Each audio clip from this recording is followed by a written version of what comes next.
Okay, so this is the Ridell Power JPK, and I wanted to do a video on it because I did not find a lot of good videos for youth shoulder pads. I mean, I wanted to allow my kids to have something that fitted really good, make sure they had a good set of shoulder pads, and both my kids are going to be playing skill positions or trying out for skill positions, let's say. So I wanted to give them something that might have them hand them a little bit of an advantage versus some of the traditional shoulder pads. And the more research I did on the shoulder pads for adult or high school players, I noticed there's a pretty big difference between, let's say, lineman shoulder pads and youth shoulder pads. So I've got a set of the Adams, which is a good set of shoulder pads. It's protective, a little bit bulkier, so it's good for a new player that might be scared of getting hit. You notice it's got a lot more padding down low here. We compare it to the Ridell JPK Power, and you really don't have much down there. It's just very, very little protection down in the chest area. It's going to give you more flexibility, a little less protection. If you're looking at playing quarterback, running back, receiver, you got to have that flexibility, or it's an advantage to have a little more flexibility to be able to catch that football, run with the football, make your juke moves. I feel like these are excellent shoulder pad. When the kids first tried them on, it looked like they were way too big, and then when we put a jersey on them, it looked a little more normal. Part of that's just it being a very new piece of equipment.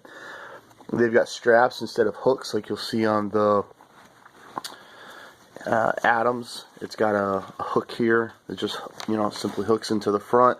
This is going to have straps, and these straps actually conveniently tuck right in there, so it's not just hanging out here like you'll see some of the older shoulder pads that have straps. There's nowhere for this to go. It just kind of sticks out there and hangs out there. It looks a little bit goofy. So this conveniently tucks in here. So you can do it with one hand there. And makes a nice little X right in the front. So it still could come out, but it's pretty cool. One of the nice things with the straps too is it actually has 3 different straps or hooks holding in place. So it's going to keep it right where it needs to be. You can see a little bit of rib protection on the side there too. If we flip it around, you'll notice it's got a born on date showing the initial season of use right there, which is pretty cool. You also notice that there's no ties in the middle. This is the front of the shoulder pad here, and there's nowhere to tie it in front. You just simply slide it over your shoulders. You also notice that these pads underneath here can come out.